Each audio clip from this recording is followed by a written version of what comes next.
Hello and welcome back to another episode of the Keeping Up Appearances podcast. I'm Sean. This week I'm joined by Max, Callum and Tosh. So we've got 3/4 of the original lineup and we've got an upgrade. I was going to say don't tell Bob, but I don't really care if you do. So yeah, thanks for joining us this week, lads. Nice one. Thanks for having us again. 2 weeks on the run. I know. It's like a Duolingo streak, but with Keeping Up Appearances. I'm sure there's a game. I'm sure there's a game in that somewhere. If there is one, I'm making it. Trust me. If today's one bombs, I'm going for it. Yeah, have we been, lads? Any? I know. One of us got big news from this week, but anyone else got any big news?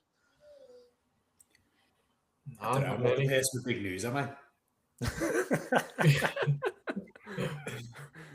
Go ahead, Max. How's your week been? It's been good. Yeah, it's been. Well, I was sick all last week, weren't I? So it's good to be back after the chaos of the last episode, which I watched live. It was like watching a car crash towards the end. Just couldn't take my eyes off it. But yeah, we've had a massive snowstorm here, so it's been an eventful couple of days. Lost power, which was a bit worrying actually because it got really cold. So I was like worried the pipes were all going to freeze and stuff. But we pretty much snowed in about 3 or 4 feet of snow, which is a tremendous amount. Until like you see it, you can't believe it. But it was the biggest blizzard since like 1920 or something. Statewide emergency. No one's allowed on the roads still. So I actually can't leave my house even though the road just got cleared. But yeah, it's been an eventful couple of days.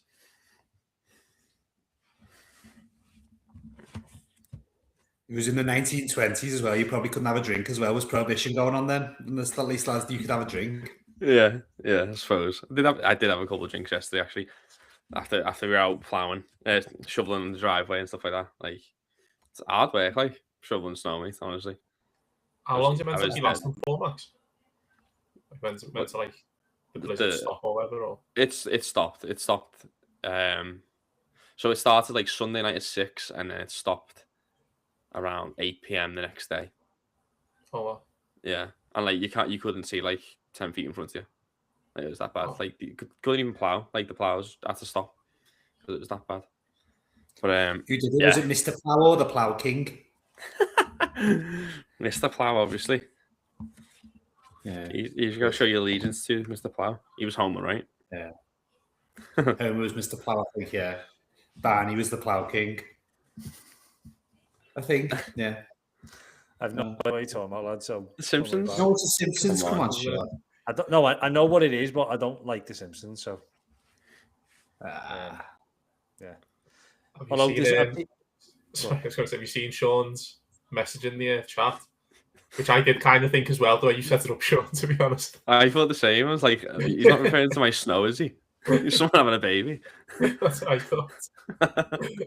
Oh, sorry. I thought it'd be an absolutely bizarre way to announce it, Max, to be honest. Live on the podcast. That little baby Kua. Great name. I know. Yeah, give me some ideas. I'll take it. Yeah, Carl, Tosh, any updates? Callum, have you been to see any artists with your eyes closed this week? Actually, no. Pitch black playback. Haven't done anything this last week. It's pretty boring. Max, if the power would have went, you could have just put a James Blake album on. It would have been great. So you know, there's always that to fall back on. But now me and Griffith did try and we were trying to get tickets for him this morning to see actual James Blake with our eyes, but we didn't end up getting it. With our eyes. Did you put that on posters? Come and see this artist with your eyes. See James Blake with your eyes. Was the pitch black playback, was that through him? No. Was that like a separate company? No, that's just like a company. So after us, there was, is it Rosalia? I don't know if you pronounce it. I think she's like a Spanish artist. I think she's massive in South America now. So her album was after the James Blake one, then there was another album later on. But I think the Rosalia one was like sold 100 tickets or something.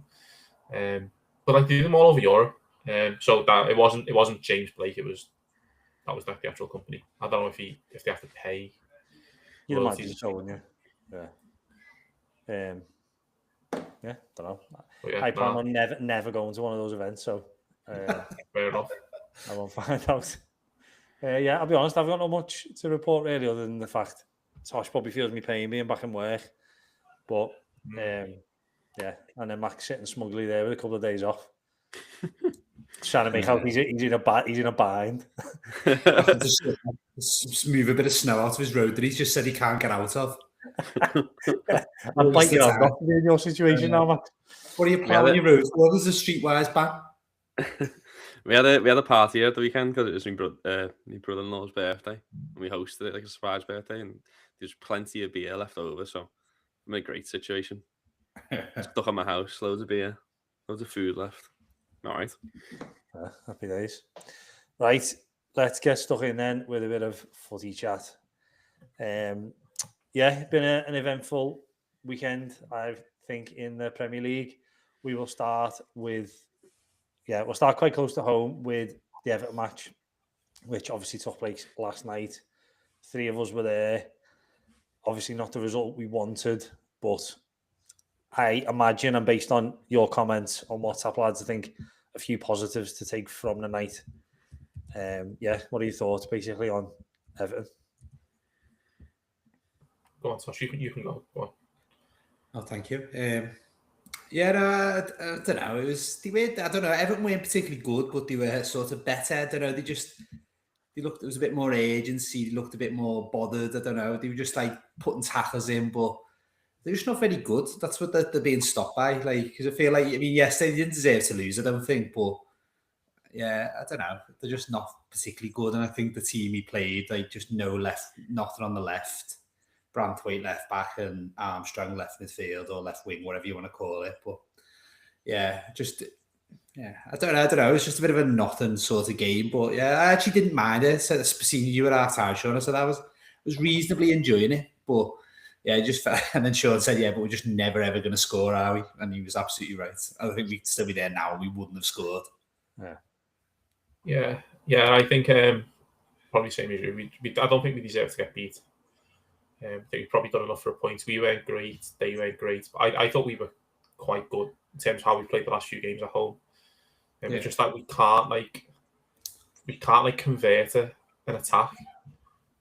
The attack kind of happens and then fizzles out so quickly. We get like 70% chances, but we just don't get it kind of over the line. Like, no one ever goes like through 1-on-1, or like no one ever kind of has like a cutting edge chance.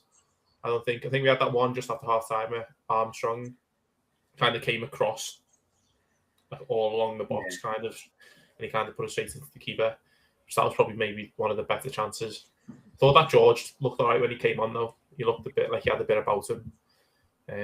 At least he was kind of like giving it a go and kind of driving and running. I think he's going to be one of them where you try something 10 times, it might come off a few, but it's probably better than someone who's not trying anything, which I don't kind of mind. I just like, and you've got to probably be patient with him for that. But yeah, I thought we were unfortunate. We definitely didn't deserve that. It was a sucker punch. Their goal was just like one long ball over the top. But I don't know. I just think that we never seem to do that. We never seem to like cause like chaos like that. We're just like, it's just out of nothing, and we're just through on goal like straight away. It's always very laboured, but I wasn't too like. I was more like just frustrated rather than dejected when I came out of the stadium. Really, it was more like that. We didn't deserve that, rather than kind of being angry or frustrated with them for playing bad. Which probably over the last few weeks we've probably had, fair enough to believe that. I think. Yeah, I just think it's awful. Oh, sorry, Sean. No, go on. No, I was just going to say on Callum's point about like the being in that situation that they were in, they scored, and we were just, I don't know how we were so exposed, like 1-on-1 and then 2-on-1, like that. And I think it's just, I don't know, it goes back to Moyes, isn't it? Just like the only way Moyes seems to be like sort of changing it. No, let's just throw men up. Let's have Tarkovsky on the edge of the box. Like something else needed changing. It was obvious that wasn't working with Armstrong. Like he's like a young lad who's playing out of position. You're not having a go at him, but the amount of times it fell in a position where you could put a cross in or just have a shot where that George probably would have done that. And he's like cutting back in and he's going back to them. And then by the time he goes back to Branthwaite, they're all set and everything. I just think there's just no real sort of strategy there. So like their goal, obviously it is just a fluke that It's a brilliant ball by that Cunha. How quick was that Sesko as well? I don't know, Tarkovsky was unbelievably slow. Oh my God. I mean, when he came on, I had no idea how tall he was. Like, he's like, what an athlete he is. Like, but, and he took it well. But, yeah, no, I just don't think we're ever going to score. I don't think with that setup, as you say, at least that George, he had something about him. But that's what, because as you said, Callum, he'll do something 10 times, it'll come off twice. So Moyes will never play him ever again. That Alcaraz is a bit like that. That Alcaraz has got something about him. He will shoot, he will do something. And Moyes is like, no, I'm not interested in that. I'd rather have Armstrong do, when he gets in a position where he could shoot, he'll actually play the percentage, come back, wait till we can get another one in the box. Like, so Moyes is just not, Moyes will not play that, George. Is that a Moyes problem now, or is that just a football problem? Like, that, like, it's not only Moyes that cares about, as you say, the percentages, is it, of like how many times you lose the ball, and because you like, there's so many of our players, you'll like Dewsbury, or the amount of times he's on the edge of the box, and you think, just hit one, and he never does. Yeah. It's like, I mean, as you said before, like when I saw you at half time, first I came out and I went, I actually don't care. Like I didn't care about that game at all. First half didn't do anything to make me bothered. I knew we weren't going to score, and I said to Tosh, I'm here for a 0-0, and I can't wait to go home. It was just, but then I will say, second half, I felt like I thought the atmosphere was boss second half. Yeah, it was. It was. It was potentially one of the best I've felt at the new ground. And obviously, a lot of it was due to referees and kind of like the way that went, as in everyone getting on the referees' back.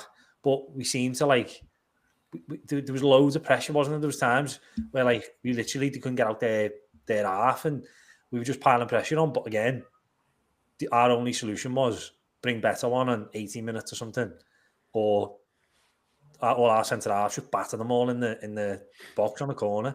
Like, I just kind of felt like, it just never felt like anything was going to come. And this is why, sorry, I'll move on in a minute, but like, obviously we've got a very angry Bob who every match talks about how he wants Moyes sacked. I genuinely don't know what he wants.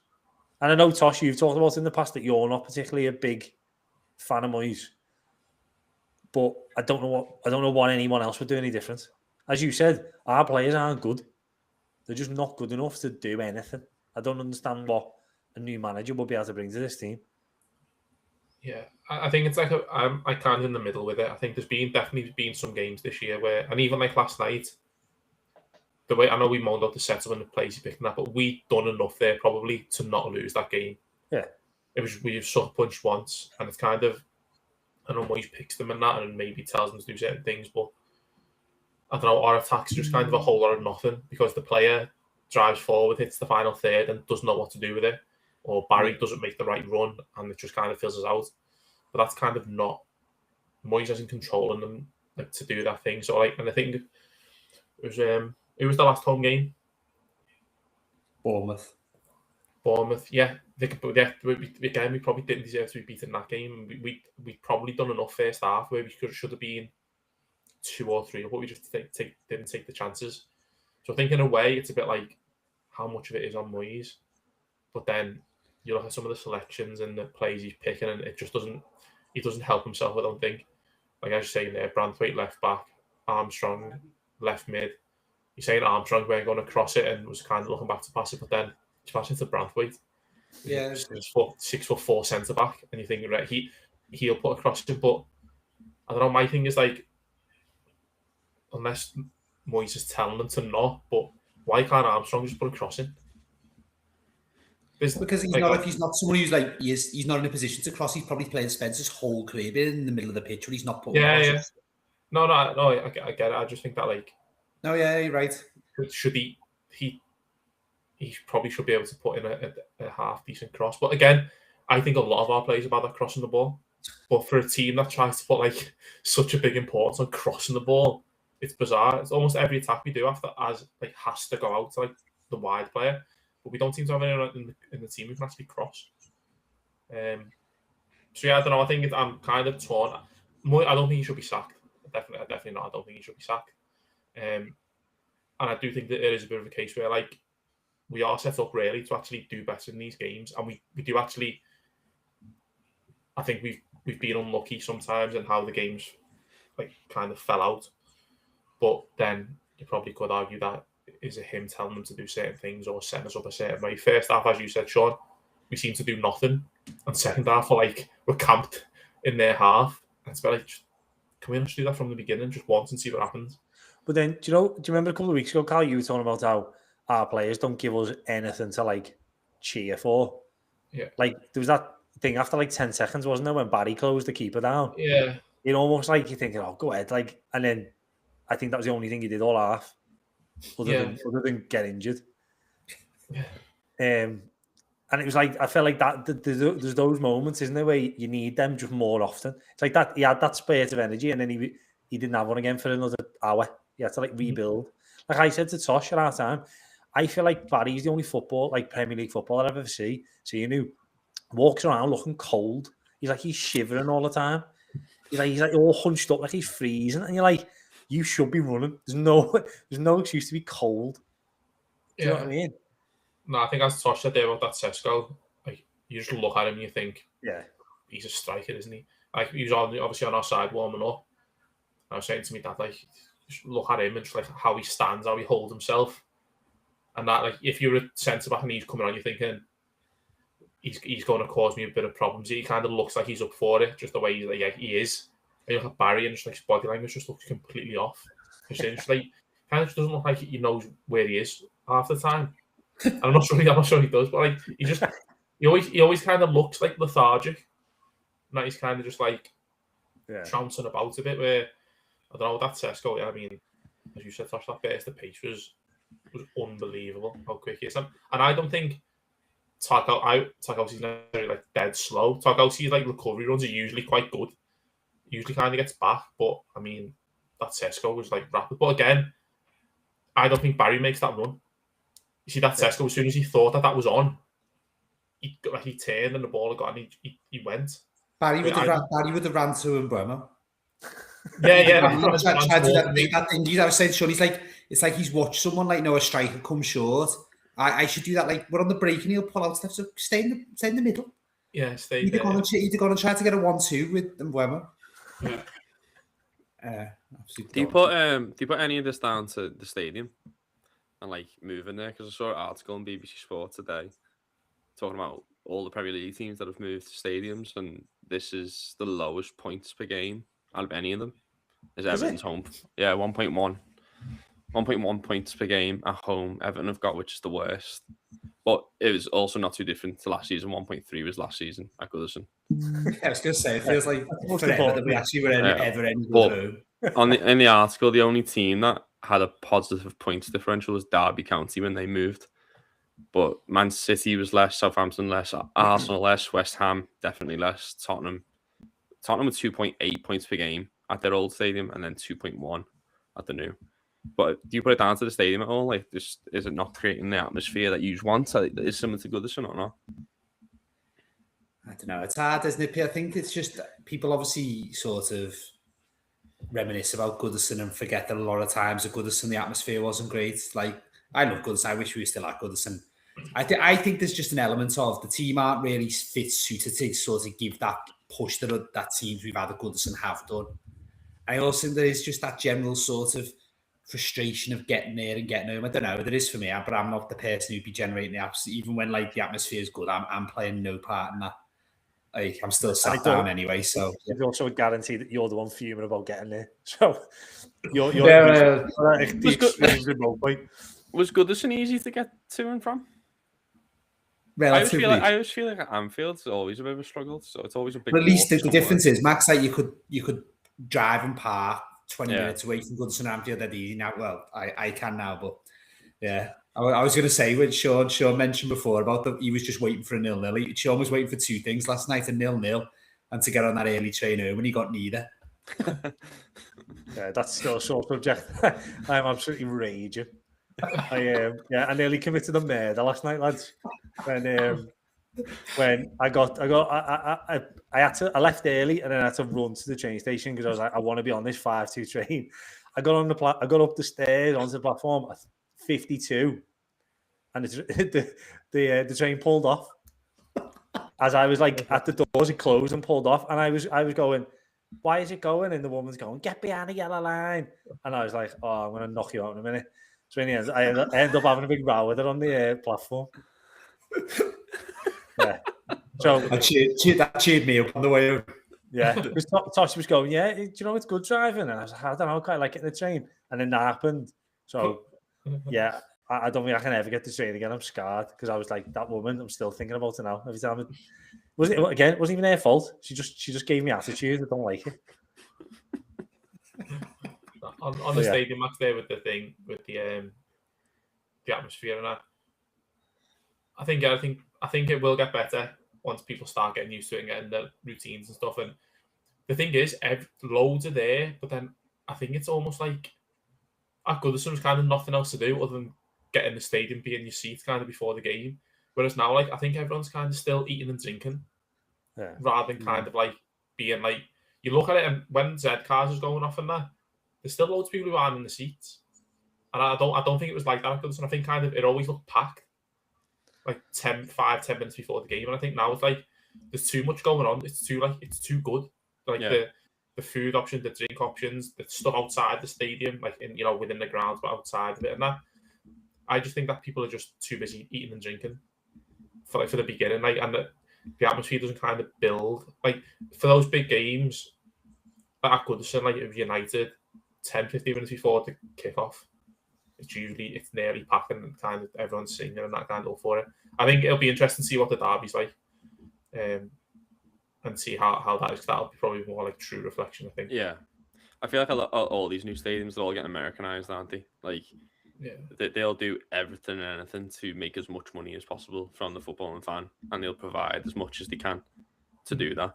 Because you go to games here in all sports, there's never a moment everyone's in the seats. Everyone's somewhere getting, like you said, drinks, food, whatever.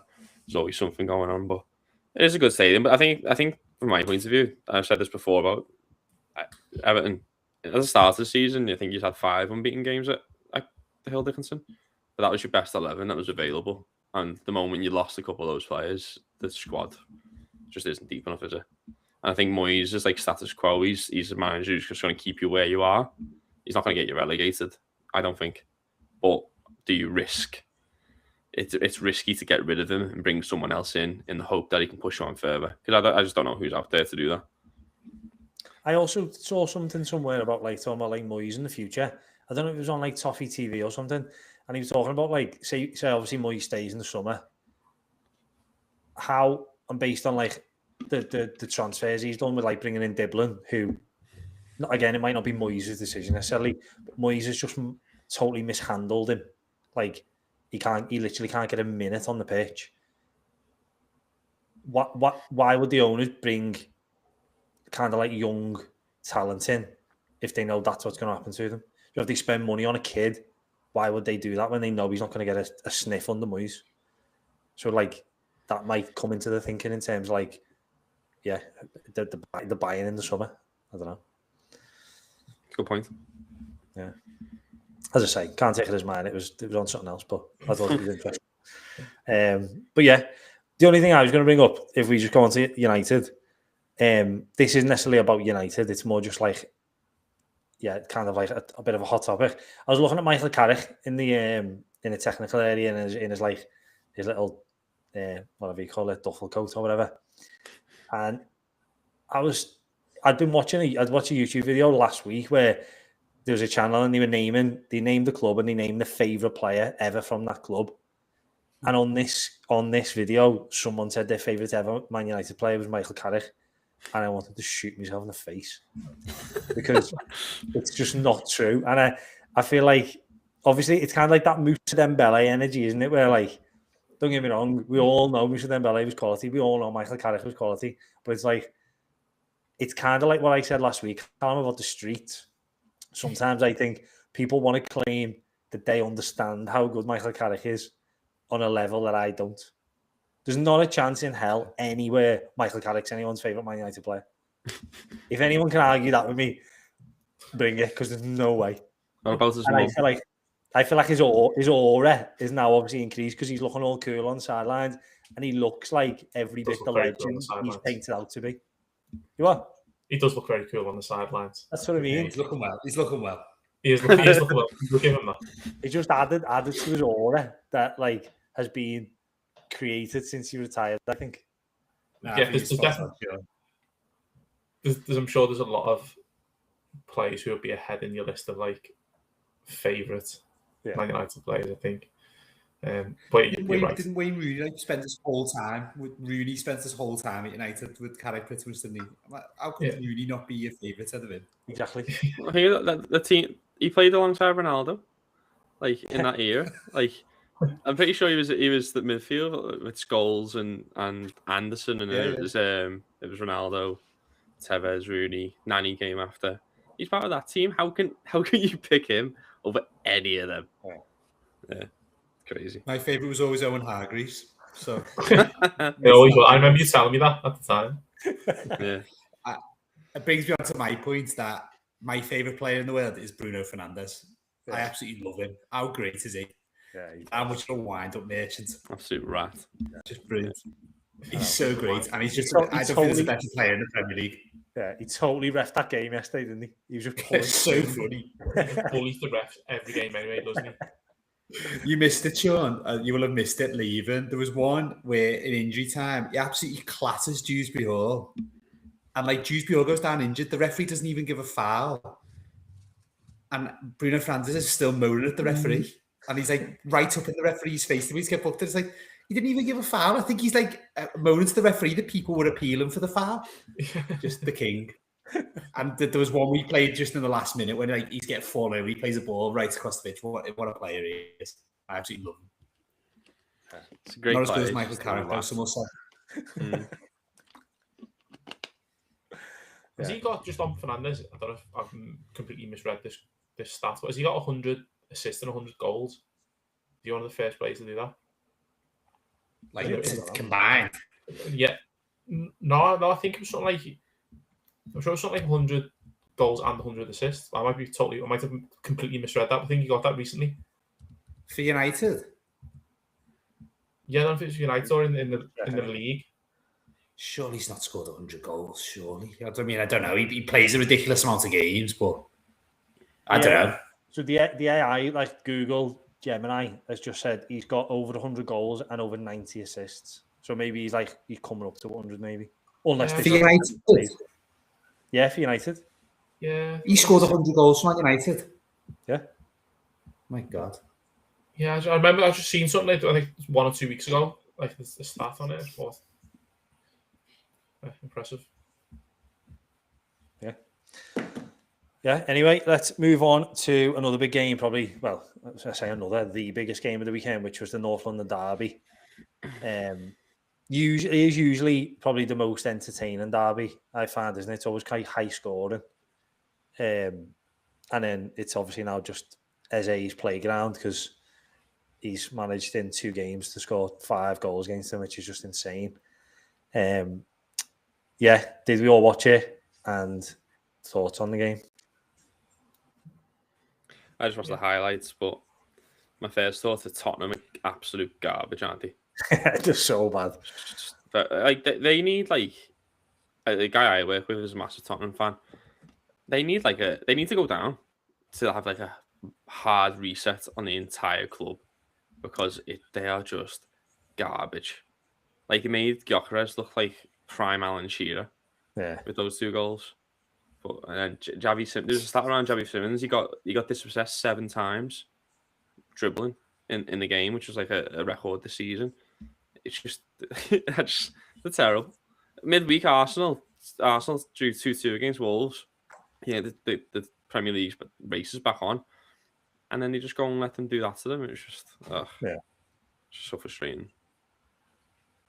Yeah, I thought, Tottenham was bad. I think they were unlucky with that. When was that goal not given? Would that have made it 2-2?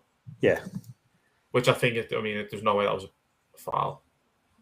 But there's no way that was a push. There's no way it gets given the other way. I don't think that was a foul.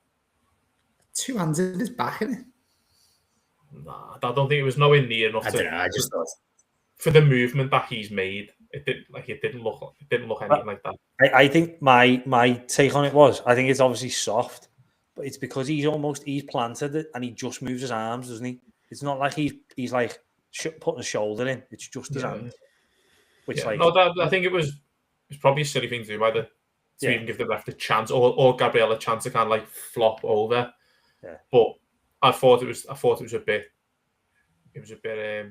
harsh. That might have changed it possibly, just the flow of it. But I think Arsenal needed that kind of big statement win, didn't he? And obviously they got it. They just like they battered them, didn't they? But yeah, Tottenham, I don't think they're going to go down. I don't think they'll be like 2 in a relegation battle. Like, but it's been a poor season. I don't know what it is, but they've obviously struggled for like 3 years now. Is it really that they've struggled in it? And I'll be honest, I have no idea who this manager is.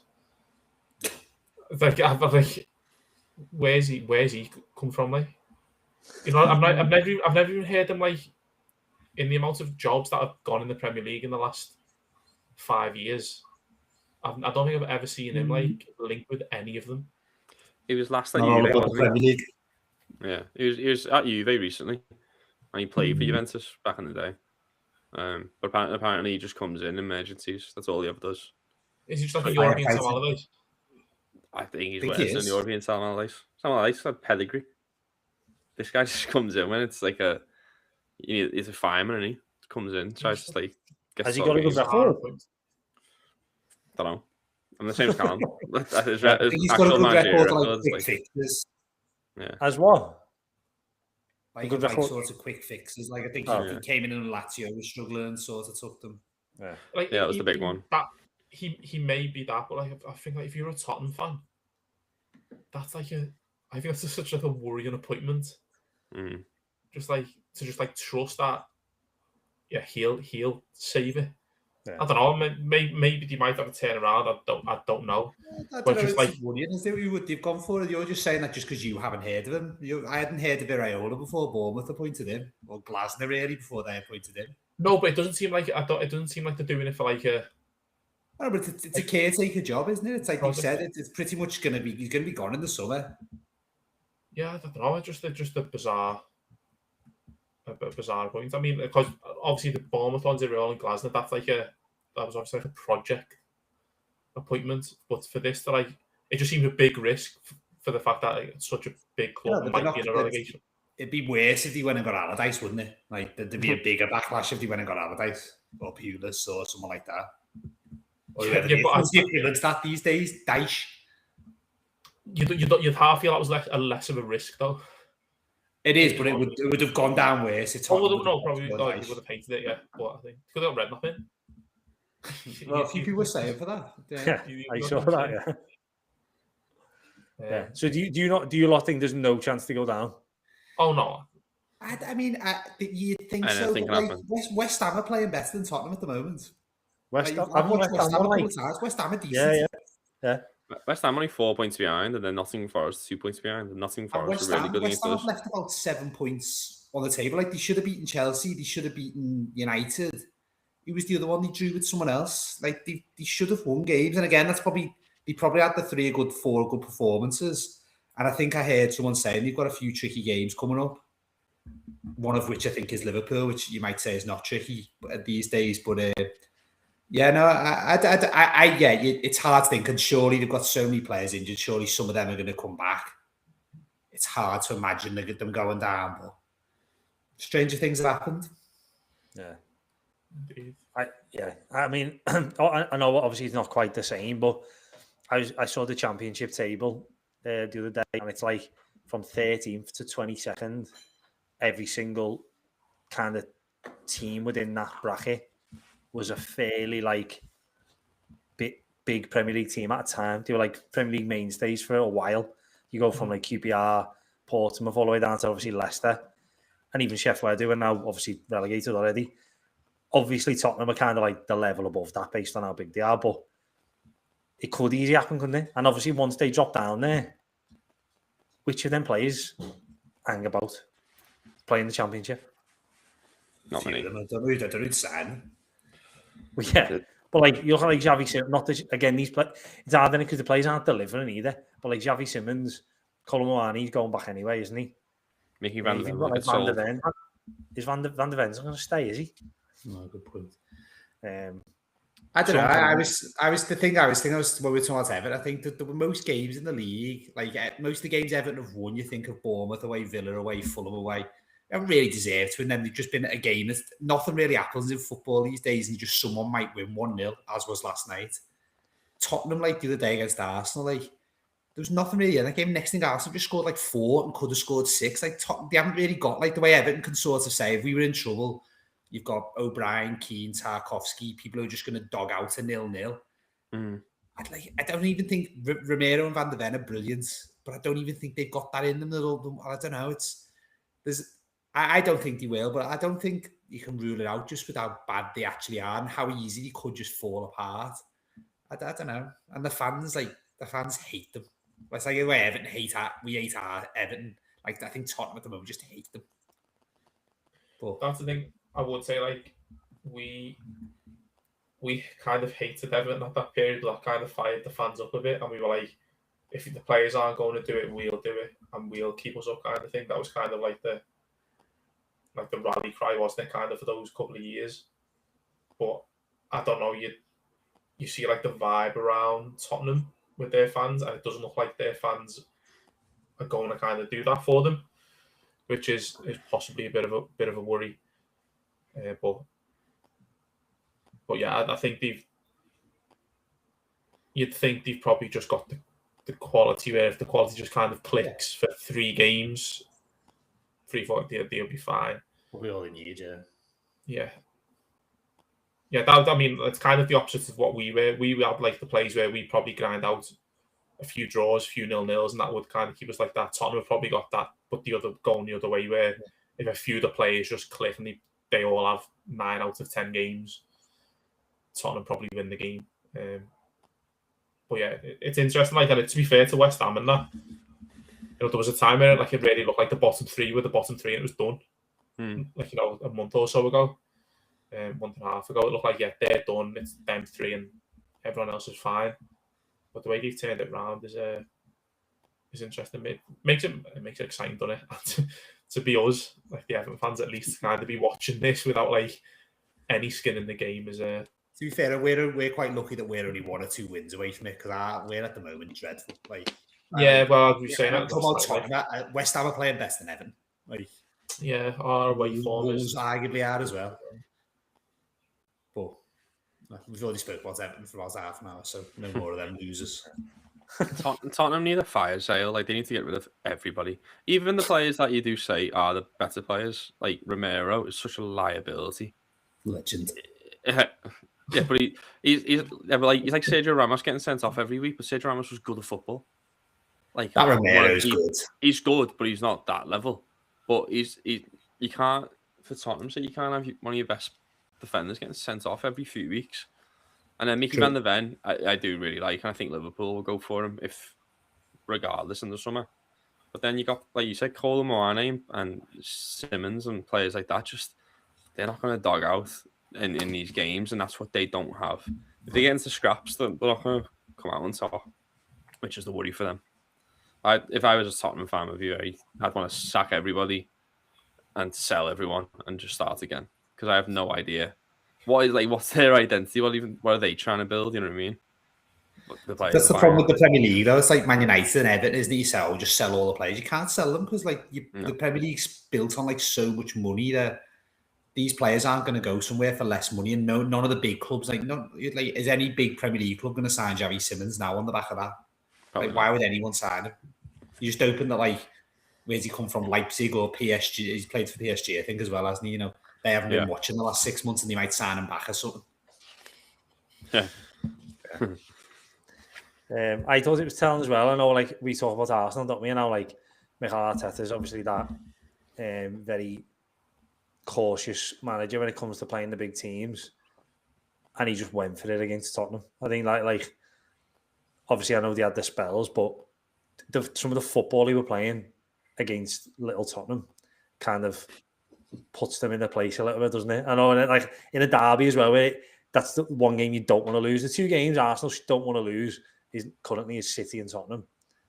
And then I feel like it was almost like shackles were off part of it. Like as you said, Gyökeres, there was that was it Gyökeres' second goal? Where the three of them were just like Timber and Eze or whatever, just playing it around. It was just, I just thought it was quality. And I think probably, if I'm a Tottenham fan, that probably hurts more. Getting battered, but also kind of the disrespect getting shown as in not even really caring and about the opposition. Yeah, I think that would probably do my head in. Moving on now, if we just look slightly further up than Tottenham, well, quite a lot further up than Tottenham, we're just going to look at the top four race, which I'd say probably the last couple of weeks has heated up quite a bit. We've got some teams hitting form again, some teams falling away from it. Currently in the running, you're looking at Villa all the way to Liverpool with only 6 points in it. Obviously, Champions League goes up to 5th. So there are 3 places to fill between Aston Villa, Man United, Chelsea, Liverpool. I would like you to tell me who you think misses out. And I know it's hard to predict at this point, but which team do you think misses out on that battle for Champions League? I think Chelsea will be the team that misses out. I said this about Liverpool. I still think like we'll finish in that top 5 because of the players we've got. Like the game of the weekend, we did not deserve to win at all. We were awful. We had a week to prepare against a team that just sacked the manager, played midweek in Europe, and they absolutely battered us.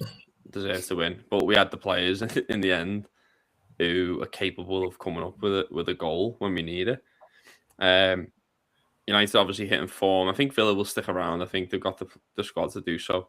I think Chelsea just make too many mistakes, don't they? Like in these races, you can't afford to be dropping points against teams like Burnley. And I think out of the group of 4, I think they're more likely to do so. And there'll be games that Liverpool will just win because they got the players to do so, even though they're playing poorly and the manager's not doing so well. But yeah, Chelsea. I'll just jump in there because I agree with you. I think Chelsea is probably the ones who are going to miss out.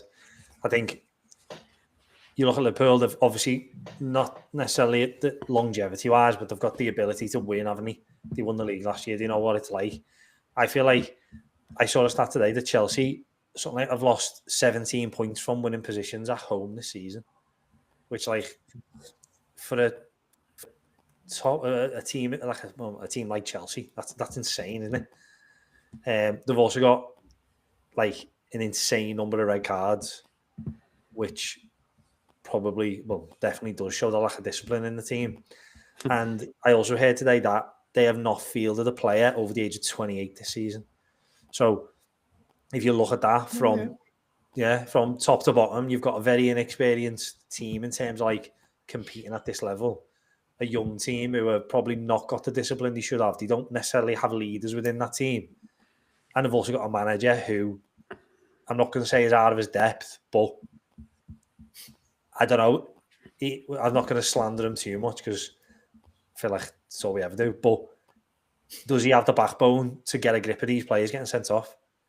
You think of like those managers, don't you? And if you had loads of your players getting sent off, I'd like to think at Everton, if you had someone who kept getting sent off, I like to think David Moyes would get a grip of them. I'm not sure he would, but those kind of that level of manager. But I'm not sure Liam Senior's that. He's too busy trying to be everyone's best mate, isn't he? He's probably like high-fiving them all in the back when he's secretly fuming because he's trying to get them all to like him. So, Did you see him? Did you see Thomas Frank the other week before he got sacked? He had no idea that Romero had the red card record. Yeah. So you could have a manager like that. He has no idea. That's what I mean. And just like, but like by all accounts, like Ange said on Stick to Football, didn't he? Like, he was like, I love Romero. He's like, the players are scared of him. He's a proper leader. And you think, when you've got a player like that, that can probably be quite intimidating for a manager like Thomas Frank, who hasn't got the level of respect necessarily straight in. If you had a manager like, again, I don't know, talk about like a Jurgen Klopp or someone, if you went into that team, he instantly got their respect. They don't do that to him. They don't treat him like that. I just wonder if these younger managers who don't have the experience, do they get the respect of their players? Will they ever earn it? Will Liam Senior ever earn their respect? He'll never earn mine. Not that that matters. But I wonder if he'll earn theirs. So yeah, I would go with Chelsea personally. The next 5 games, Liverpool is 5 teams that are in the bottom 6, and Chelsea play Arsenal, City, and Villa in the next 5 games. I'll do So that. I think, so they've got a hard run now, where it could be a big gap in a few weeks. You know what I mean? Yeah. But yeah, Rosini is definitely not the type of manager that I think a lot of these players want to play for. To be honest, Yeah, he needed to, like for Klopp, he was at Mainz first, where he first had a really good go with it in the Bundesliga, where he was able to do that style that he was famous for, and then he got the next big club. Rosini hasn't really done that yet. He's gone straight to Chelsea. I don't think it's good luck to him. Don't think it's going to work out. not good luck to him. Alan or Tosh, what do you think? Yeah, hard to disagree with that, really. I think I always thought Liverpool would have too much.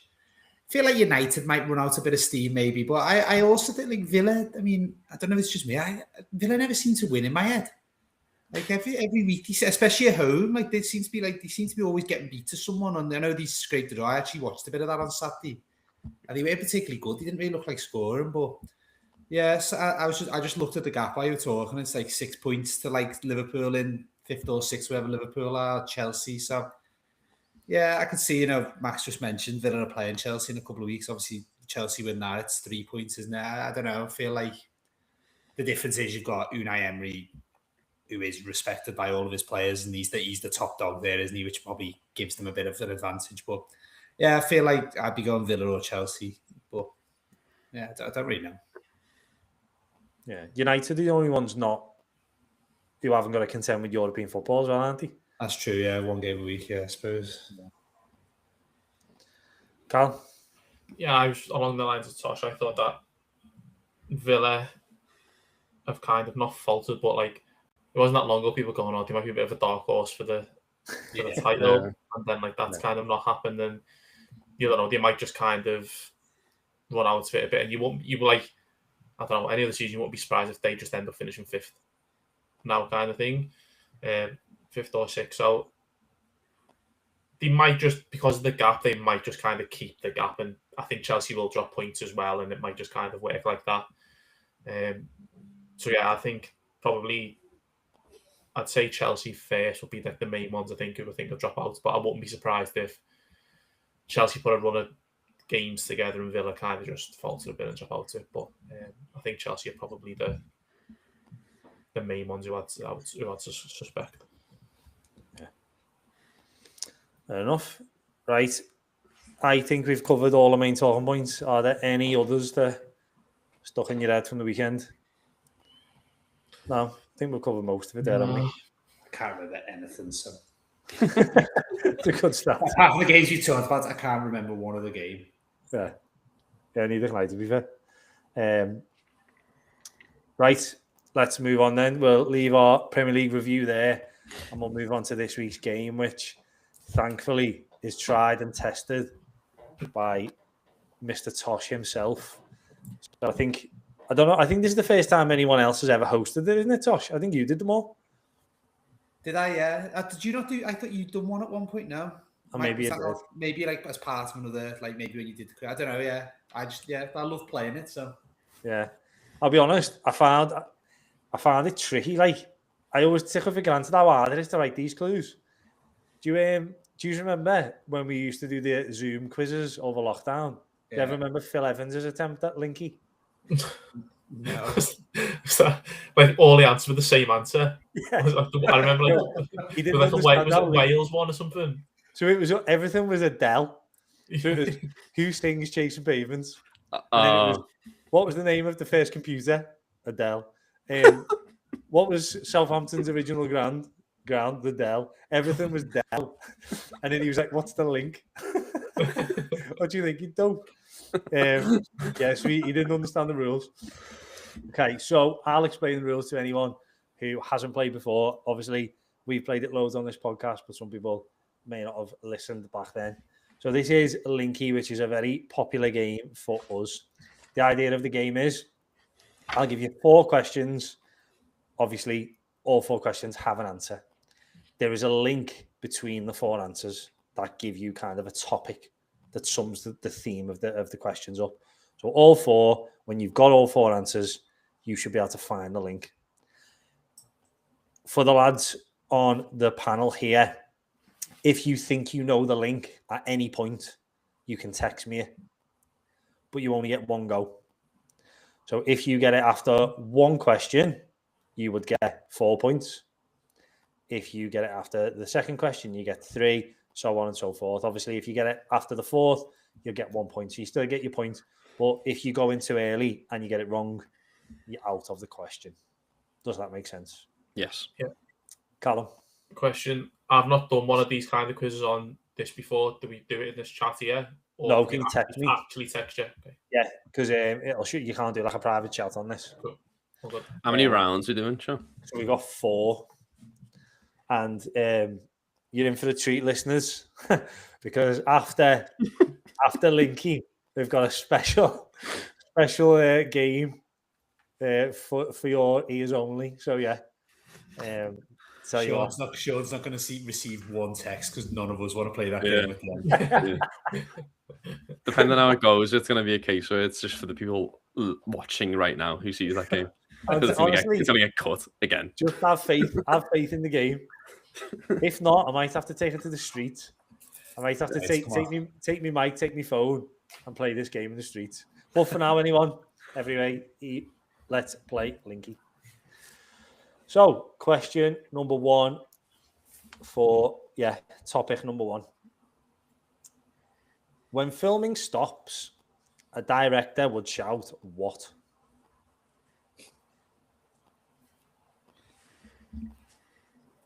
Okay, so obviously for audio listeners, I'll just pad here. I'm not expecting the lads to be talking because they don't want to give anything away. But if you think you've got an answer, or if you're going to go for your guess, please tell me. I think I'll just go for it. You're going to text me? Yeah, go on, I think. Okay, go on.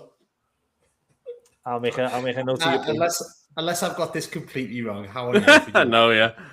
My first question is: are these not football-related questions? Yeah. Okay, so that's what I should have said. I'll carry on for the sake of the game. I'll carry on. The questions aren't all football-related, but the themes are all football-related. Yeah, no. Go on, we'll go to 7, Sean. Go on. If I remember, that's what Tosh used to do all football. Yeah, absolutely. Yeah, definitely. Right. Question number 2. So nobody's guessed, so the 4 points have gone. Okay. So question 2. Conservative voters are considered to be what? Conservative voters are considered to be what? I am going to guess. And it was the same guess. I'll wait for your text, Cal. Do you just want to know if he's right or not? No, we won't do that. I want to guess because Callum's guessed me, so I've got an idea as well. But what's the point difference between a second and the third one? Sean, just 1 point. 1 point, yeah. See, I know where I'd go now, just based on what Callum's gone, but I'm gonna wait just in case. How do you know what Callum's gone? I just see in his eyes. Okay, number 3. Daniel Day-Lewis stars as a man suffering with cerebral palsy in this 1989 film. No idea. I reckon I've got that right. Potentially the most famous Daniel Day-Lewis film. I think he won Oscars and all sorts for it. I know you're doesn't help. I know it's something to do with a part of his body. I just don't know which one it is. I know that film as well. I think that if my answer's right, that's unbelievable. I'm getting 0 points for this. Looks like I'm not playing Troy Parrott in a box. Oh no! Oh, don't reveal it yet. Oh, sorry. I'm gonna guess. I even though I've got no idea. I'm gonna guess what I was gonna guess in the previous round. So you're going for it. Okay. Right. Are we ready for question number 4? So the only person left to score points is Max, based on this question. Was mine right? I'm not telling you. I'll tell you again. It's to score points. So question 4: when you split a bill, you can be said to be going what? Is that not right, Callum? Yeah, I think it was 100% right. Fair play. I've got no idea what the link would be between my 2 answers that I have. I should have gone one earlier, but I think I wouldn't have gone anyway until that one. I think it wasn't for you. Why did he make you go? I'm confused. Because I thought because the fact he was knowing it after the first one, I thought it must be something obvious to do with that one. Okay. So I just went with my instinct of what I'd think of. So like, if you just give me them 4 clues, like the first 2 clues, I wouldn't have necessarily got it. But yeah, sorry. Okay, right, Max, are you going in? I'm just going to guess a random thing. Okay. Right. So, what I'm going to do, go through the answers, and then you'll know if you're right. Question 1: when filming stops, a director would shout what? They would shout cut.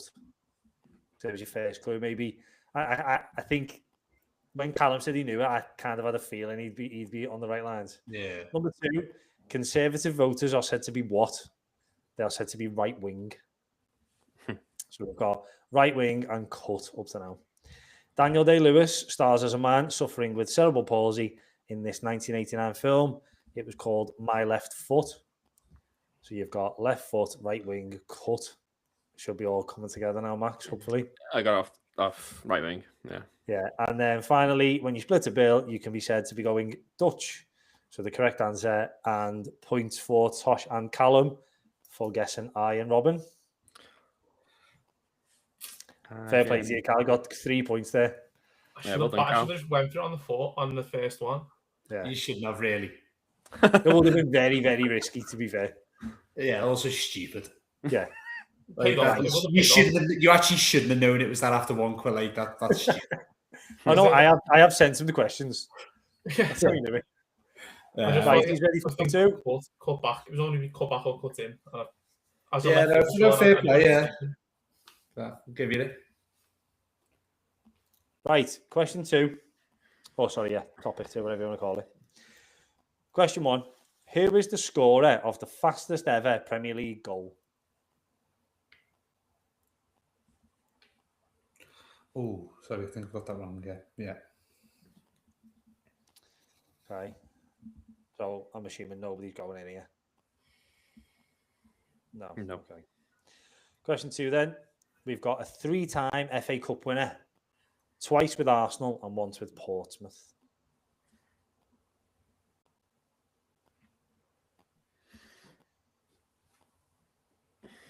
You're not writing anything down, Cal? Doesn't have instincts, this lad. Does he? Yeah. It's all right. Paying off for him. It's not. Okay. Anyone going in? Oh, sorry. No, I was thinking. I just remembered there could be someone. There's a couple of people it could have been for the second clue, isn't there? Twice with Arsenal, once with Portsmouth. Is that? Well, they might not have won it twice with Arsenal. Just trying to think when they would have won it with Arsenal. Yeah, go on. Ready to move on? Yeah. Okay. Number 3 is a German midfielder who retired in 2024.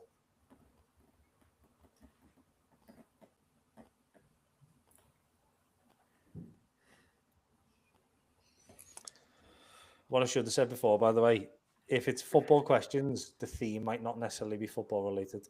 Oh. Sorry, it's only dawned on me halfway through. This isn't a football question. I'm sure it doesn't change much. I could do a bit of thing time to work out the FA Cup thing, but I'm not going to get it. Yeah, I feel like what you've said is going to help me because I don't think it's the player I've picked. Okay, I'll let you stew on this for a little bit then. So I'll recap. So we've got the scorer of the fastest Premier League goal, a 3-time FA Cup winner with Arsenal and Portsmouth, and a German midfielder who retired in 2024. So obviously, if you went in now, you'd potentially get 2 points. If you wait for the next one, you'll potentially, maybe get 1.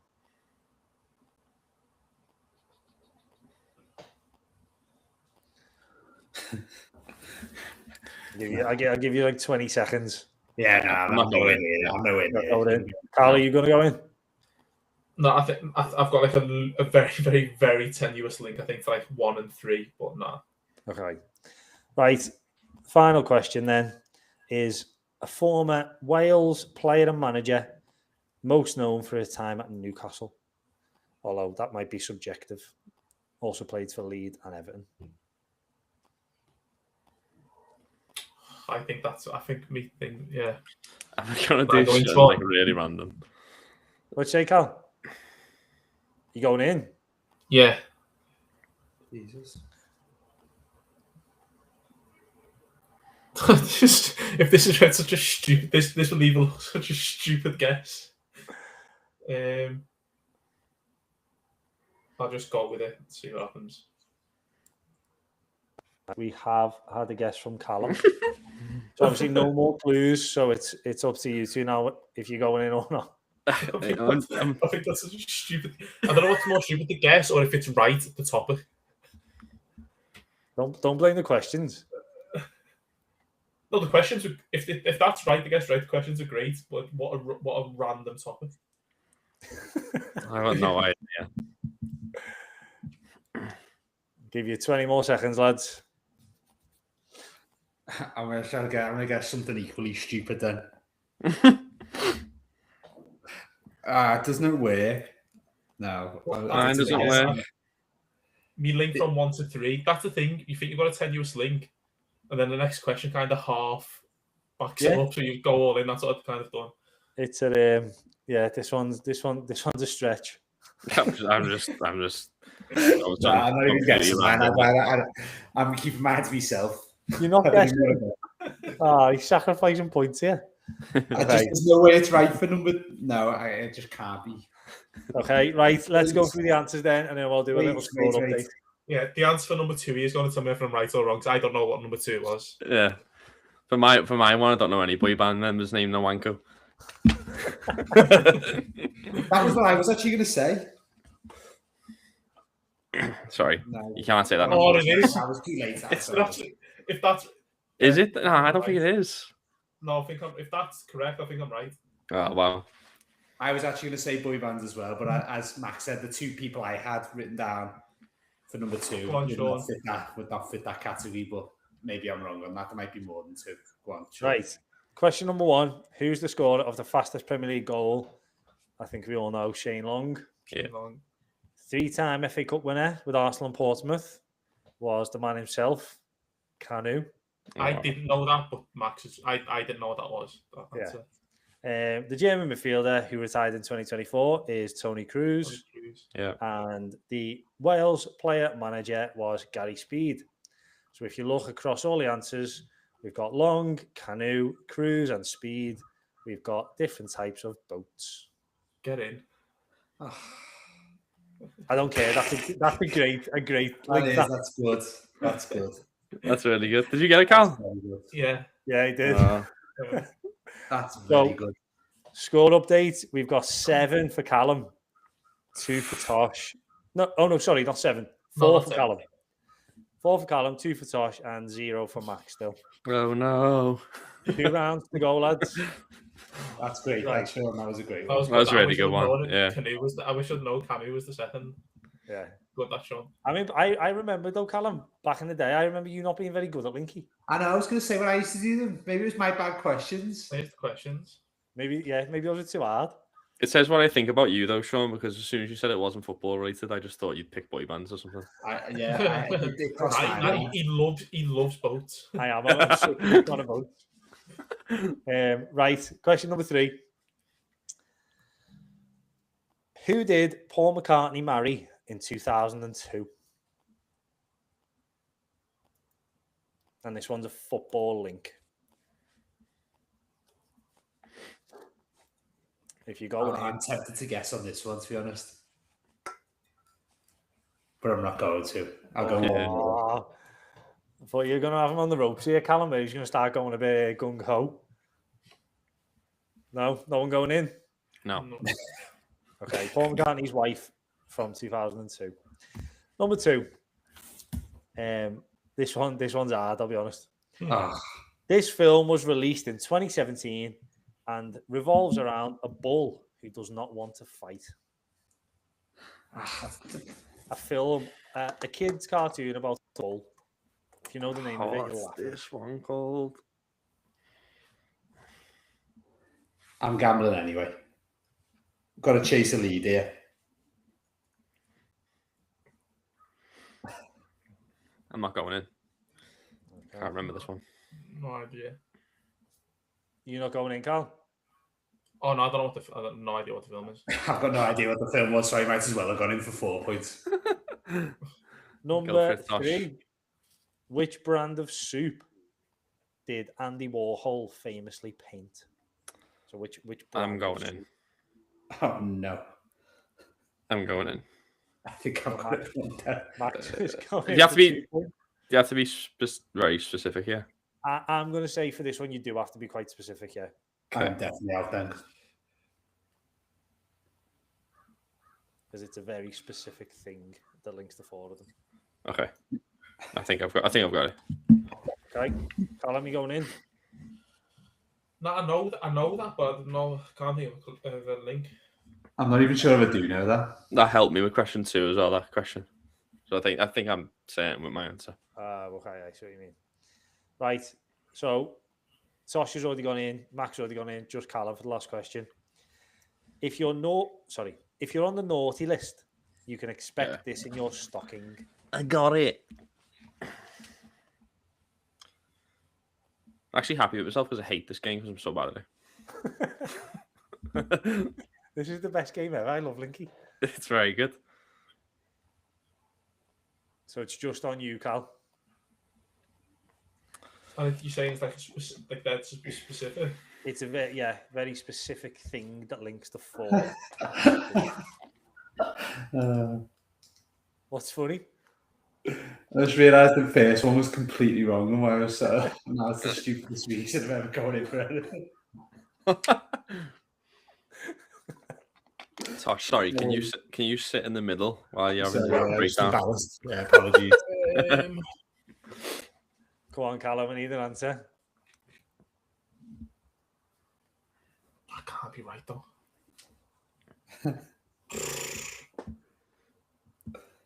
Okay, I don't think this is right, but I mean, I still don't even think I've got the first one anyway. To be honest, even with that, I think I've definitely got 1 from 4, but I still don't know what the link is. that's a complete guess. That's not right, but we'll go with it. Okay. Right, we're all in.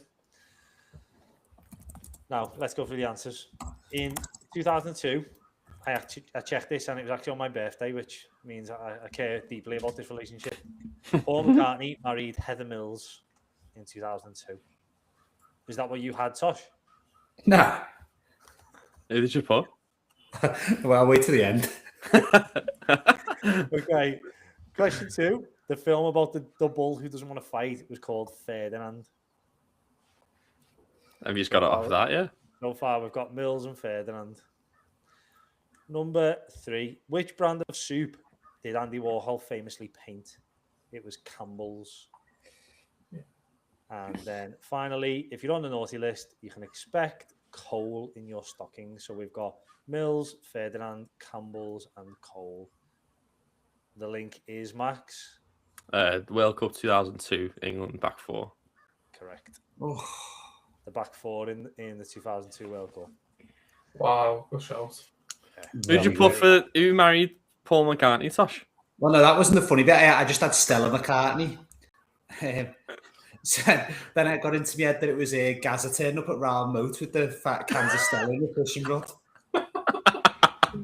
I've just been researching it. It was cans of Stella, or I've just completely made that up. I can't find it. I think it was, yeah. Yeah, so embarrassing really, but I to be honest with you, even I had all the answers after that for about a minute, and I still couldn't put that together. So shout out to Sean Cunningham, who appeared to get that answer too. Yeah. Although, I'm just thinking now, is he putting answers in while we're on? No, that just popped up then after we've done it. Okay. But yeah, fair play to you, Sean. Right, score update. Callum in front on 4. Tosh and Max slightly behind on 2. Oh no, Tosh. Callum is in the driving seat here. Tosh or Max kind of need to go a bit bold here. So is this the last one? Is the last one. Can I play a bit like the thing? Can I pretend I've gone in to make Max go in and Max won't know? No. Right, number 4, the final one. Come on. The McDonald's logo is made up of what colours?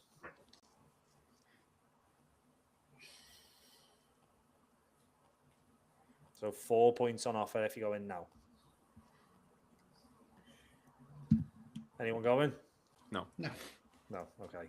Number 2. Now, this one's a very specific question, and I'm saying it's very much steered towards Bob and our potential audience. Who is the 17-year-old in the In-Betweeners who just looks older? Oh, what's his name? The guy who works in the garage who just looks older. Oh, 17. I thought you meant the Triple Melody. I remember him. I don't remember. Yeah, the guy who works in the garage. What was his name? Okay. Will famously gets it wrong. You going in, Carl? No. I'll wait for the next one. I think I've got an answer, but I'll wait for the next one. Yeah, you've got a bit of power here. You don't need to go in. What I will say though is, if Max and Tosh don't go in on this one, then they're banking on you being wrong for them to even remotely win. Yeah. Okay. I might have an idea based on the first one, actually. Okay, I'm not going to number go 3. Which band was Louise Redknapp in? Which band was Louise Redknapp in? Oh my god.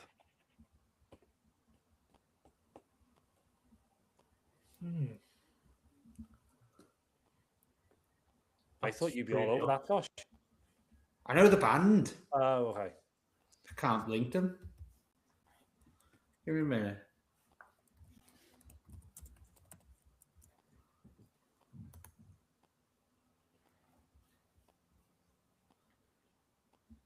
Anyone? No? Okay. Well, what I will say is, if you want any chance of winning, Tosh or Max, you're going to have to go in. Yeah, I mean, I feel like I've got all the answers, but I can't link them. I'll find the link. Well, you're playing for second place, and you know what second place means. So maybe don't go in. Guest privileges though if we tie. So yeah, that's true actually. Right, are we going to go for the last question then? Yeah. Okay, so the last one is a singer who originally formed a duo with her partner Sonny. A singer who was in a music duo with her partner Sonny. Only 1 point on offer here if anyone can make the link.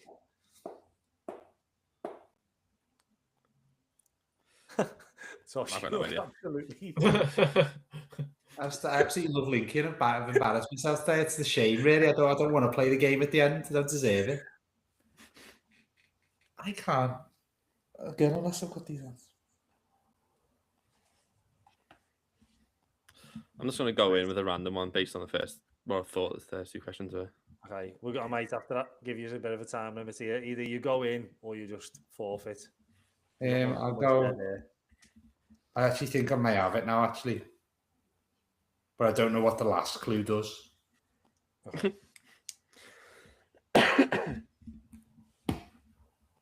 Carly going in? Nah. Don't need to. Okay, I'll put Carl's score down. Right, let's go through the answers then. Number 1, the McDonald's logo is made up of what colours? It's yellow and red, or red and yellow, obviously. In the In-Betweeners, who is the 17-year-old who just looks older, his name is Wolfie.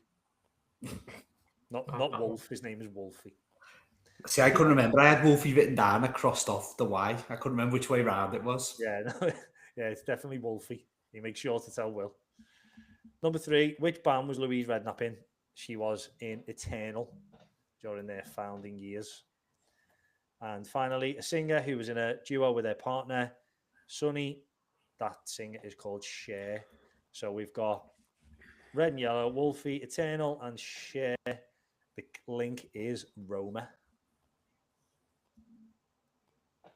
Are we all aware why that link's Roma? Why Cher? Yeah, the Cher was the I couldn't get. To share the ground. Oh. Oh. I get it. I'm not. That works. Yeah, Yeah. it does. I'd contest that it's red and gold. I think gold. I googled I put gold. what Golden colour arches. Isn't that what colour? colour is associated? Oh, do you mean for McDonald's? Yeah. Yeah. Red and it's definitely red and yellow. I wrote the golden arches down in red and yellow. I had red and yellow written down. It's definitely red and yellow. Either way, the answer is Roma. So let me tot up the points. Max, you will be happy to know. Or totty up the points. Hey, that's been a good one. Let's do it again. Max, you'll be happy to know you came last. Yes. No shit. Max is in third place on 2 points. In second place, surprisingly, I'll be honest, is Tosh on 3 points. And then after a very strong start, Callum romps home in first place on 4 points. Now, Good job, Cal. well played, Callum. So you're the winner of Linky, but the real winner of the episode comes now. I hope you're ready for this. This is the premiere, listeners and viewers, if you're watching or listening, of our new game. Now, you've all probably seen famously Sean Loch, the legend, made famous Carrot in a Box. So we thought we'd pay tribute with our very own game called Troy Parrot in a Box. How it's going to work, and this is obviously for the top two in the quiz. They've worked hard. They really want the championship. They want to win the inaugural game of Troy Parrot in a Box. Well, I think they do, Tosh. I'm not sure Tosh does, based on... he doesn't look very interested. I'm going to send a picture of a box to Callum. As the winner, Callum gets the picture sent to him. It will either be an empty box or it will have Troy Parrot in it. Tosh's mission is to work out, based on the interaction he has with Callum, he can ask him some questions. Callum can lie. Callum can tell the truth. He's got to decide if Troy Parrot is in the box or if he's not in the box. Does that make sense, lads? Yeah. So I want to keep Troy Parrot in my box, don't I? Well, you just want Tosh to be wrong. Okay. Because we're not swapping boxes, but basically, you want Tosh to be wrong. Whatever he guesses, you want him to be wrong. That makes sense. Okay. Right, I'm going to send you a picture now, Cal. This is going to be so hard. Do me a favour. Yeah, play along. Don't give it away. Let me Okay. just check and send that to you. Yeah. Right. That should have sent now, Callum. Tosh, keep an eye on him. Watch his reactions. It's all in the reactions. Okay, listeners, it's tense now. Callum's opened up the box. Okay. So yeah, now what? So Tosh, you have to ask him some questions. Try and gauge if Troy Parrot's in the box or not. Is Troy Parrot in your box, Callum? Troy Parrot is in my box. It's a very big box. It is quite a big box. And Sean's done well for his what's it called? Putting the sticker in it or whatever. Photoshop. What kit It's not his whole body. What's Troy Parrot wearing? He's wearing an island kit. But I can only see his top. He's like kind of poking out of the box. What's The box is the open. what make is the island kit? Like who's made the island kit? I can keep looking at the thing, can't I, Sean? Yeah. Yeah. Although if you Google it, What? if you Google it, who makes island kits, maybe. It's Castor, I think it is. It's small. It looks like the Castor thing, Castor. but it's not the clearest of pictures. Like it's a Celebrating. It's a Troy Parrot in like a small thing. No, it looks like he's kind of in like a running action. What's he running from? I don't know. He's just being captured and put in a box. Yeah, It's like he's kind of. I can only see his top half, and he's kind of a bit like this. It's like he's kind of being placed in a cardboard box. The cardboard box is open with kind of the four sides. Does it look like a box you'd see in Deal or No Deal? No, it's like a cardboard box, like an Amazon box, like a delivery box. Is there an address on it? No, it's blank. It looks like I don't think it's a real box that Sean took a picture of. It looks like he's Google imaged it. If Sean would have sent you the picture of just the empty box, would you have said it was an empty box? No, I would have told you that's Troy Parrot in it. Oh. Let's see who's done there. Tell you what, the tension here. You all doubted this game. Yeah, I don't really know what else to ask, to be honest. I mean, you don't have to. You can go with your gut. Carrot in the box famously wasn't a long game. This doesn't have to be a long game. I feel this isn't going to go quite as viral as the carrot in the box, though, but just as good. We're just building up steam. Wait till we get guests on it. Yeah. That's when the magic happens. Wait till you do it live in person, sure. Oh, yeah. There'll be a studio episode. We'll have to get Troy Parrott down. Get Troy down, yeah. Yeah, no, I can't think of any more questions. So what are you going for? What do you think Troy Parrott is in the box or not? I feel like he'll have tried to double bluff me. So I think the logic is that people would think he's going to lie. So I think he would say he was going to tell the truth regardless. But will he have gone one more extra bluff? Who knows? That's part of the game, isn't it? I know. Famously, triple bluff. Would Callum have known they are sponsored by Castore? Probably would have, so he could have made that up.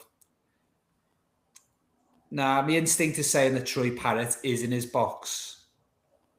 So I also think you would have liked to have made the first one, Sean, as well.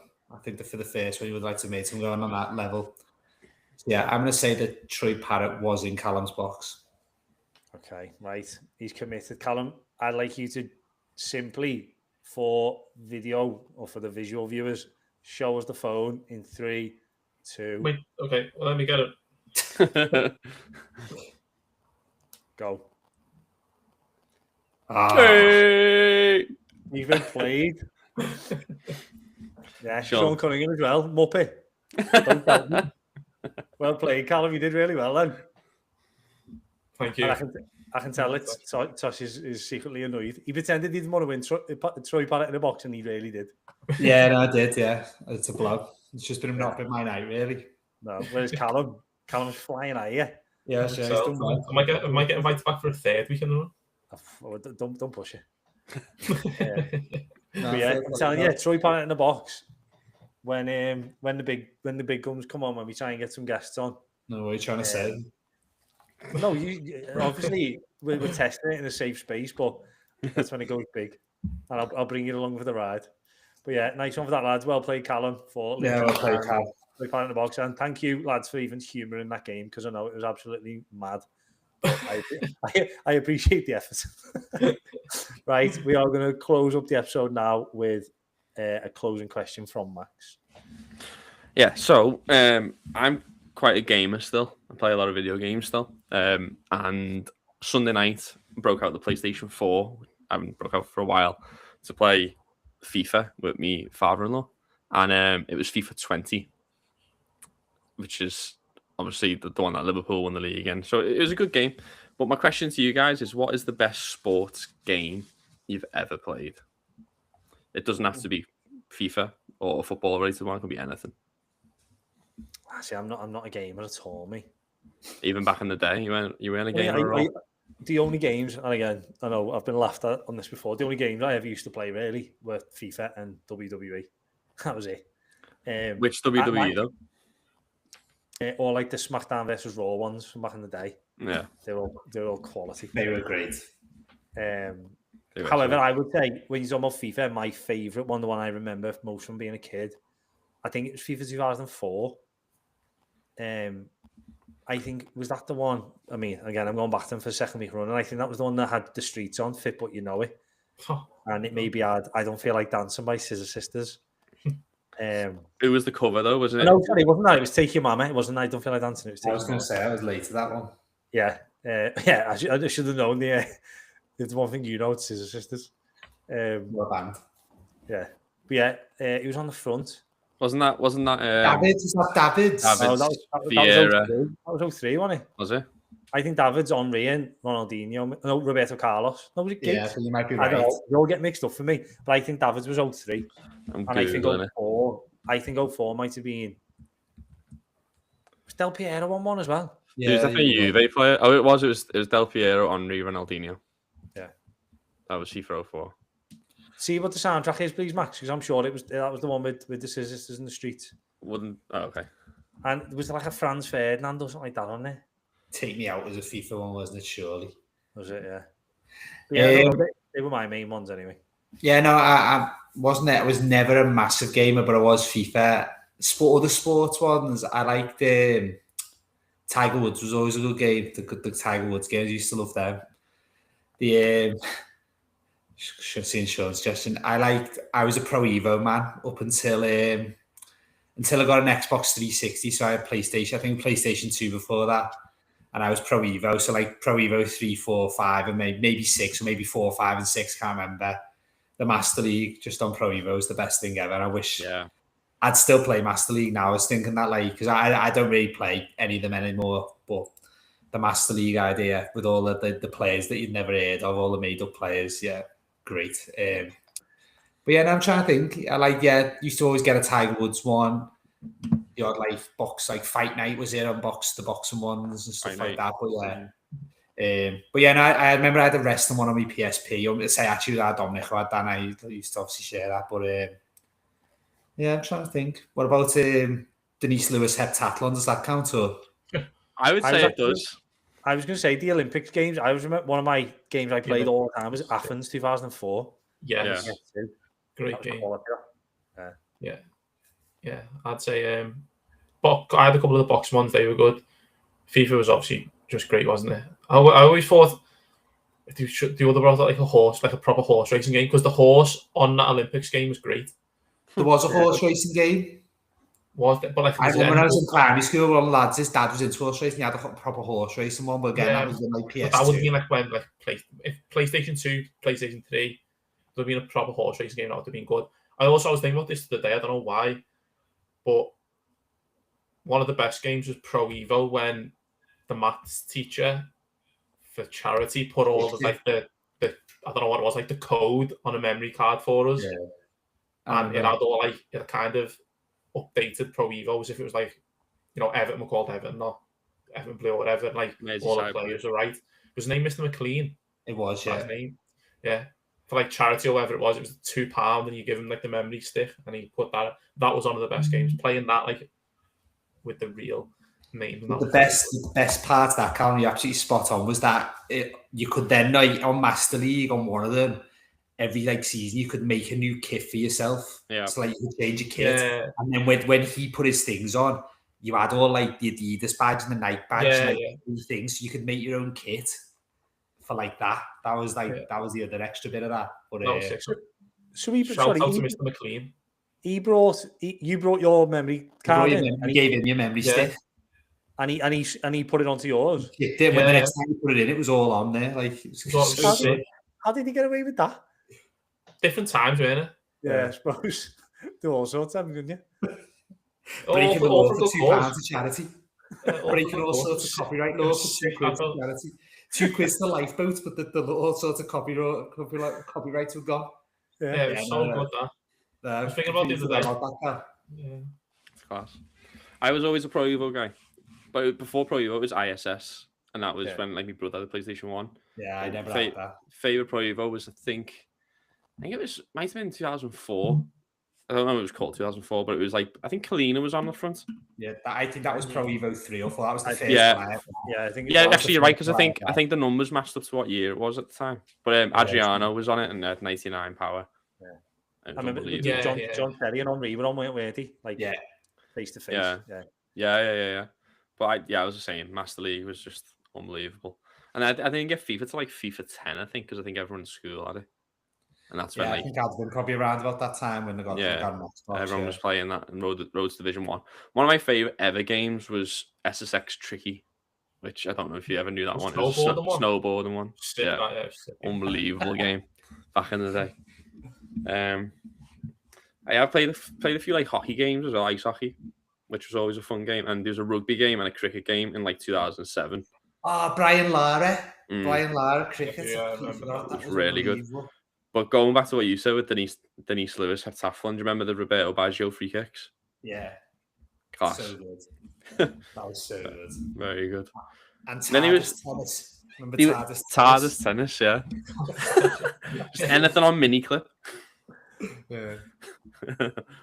There was a period where like there was a few people in school who had like the slide Samsungs. Do you remember them? Yeah. And there was a free kick game on that as well, which was really good, but I just can't remember what it was. I think Sean had one. Sean Cunningham, if you're still here, Sean. I think it was like a Samsung SD 300 or something.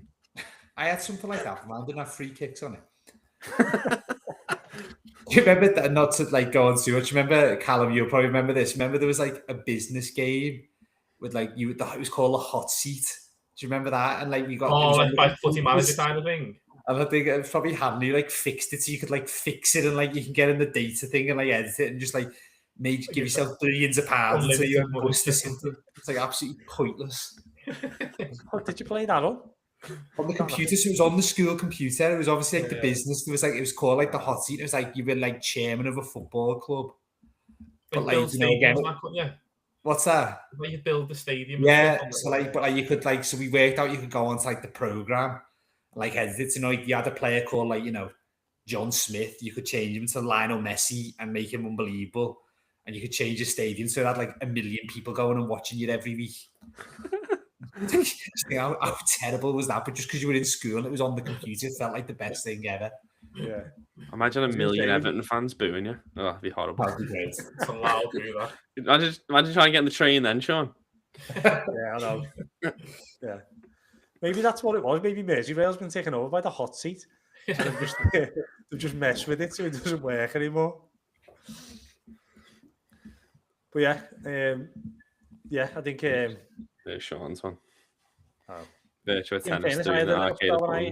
I feel like I'm a bit of a fadsman in that way, where like if there was like a big event on, I'd buy a game for it. So like I was big into tennis at the time, bought a tennis game. Like after Johnny Wilkinson in the rugby, I bought like a rugby game. Didn't even know the rules, still don't know the rules, but I just give it to Jason Robinson and let him run. That was all I used to do. Yeah, speaking just quickly before we go, Max, you said about ice hockey. Is that something you're into over there? It's probably the least favourite sport out of them. Yeah. Only because it's big, like all my mates are really big fans of it. Obviously, the Winter Olympics is on. The USA just won. Yeah. Yeah. I was watching it at the Winter Olympics. I mentioned it last week. I think as far as like watching sport, it's the worst sport in the world. Do you know like when people saying like cricket, you can't see the ball when it gets hit?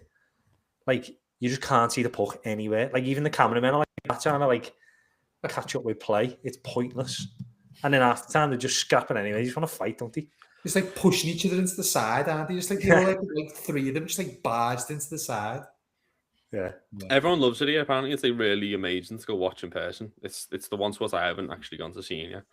But I went to watch the same. Sheffield University versus Hallam varsity ice hockey match. Did you win? I wasn't playing. Did Uni of win? Well, I don't know, but at the time it broke some sort of record because it was at the arena for the varsity match, and it was some sort of like outside of America, the biggest varsity match attendance or something apparently. Oh wow! But yeah, and I again, as you said, didn't have a clue what was going on. Every time someone scored, they like disallowed it for some reason. I can't remember the word was, but it's not like the equivalent to like offside. Yeah. Every time someone put it in the goal, it was like offside. Like no one knows what's going on anyway. But I think you just mentioned that last week. You said that I think Sean said baseball was the worst sport to watch. Yeah, like baseball on TV is the worst sport to watch because it's so boring. Nothing happens. But in person, it's really good. It's like cricket. It's like going to a cricket match and just sitting there and drinking and eating. But yeah, ice hockey and basketball. The problem with both of them and baseball is that there's so many games in the season that don't matter because they have the playoffs at the end, and the playoffs are all really good for all of them. Especially baseball. Basketball's problem is it's too easy to score. Like you can't be having 100 points for each team each game. That is stupid. How would you make it harder? A smaller basket. Or put it higher. So the ball doesn't fit in it. I don't know. I'm saying that's why it's stupid. It's just enter like literally. I mean, from my limited knowledge of basketball, which is watching a fair amount of basketball documentaries, the first is it 12-minute quarters? I don't know. The first 3 quarters are absolutely irrelevant because Michael Jordan can just win in the last quarter anyway. Yeah, but if you only watch Michael Jordan documentaries, no, He doesn't play for every team. I watched one last week actually. On the Detroit Pistons, the bad boys. But it's a stupid sport because he can just win games single-handedly as well. Like you watch that documentary, which is an unbelievable documentary. He just decided he was going to win because someone annoyed him, and there was nothing anyone could do about it. He could be like 15 points behind. That's a stupid sport. I think Tierno Barry's got that in his locker. One day when someone does his head in, he'll just turn it on. I was going to say, sorry, well, I didn't want Tierno Barry, but did you see on the overlap before the other day?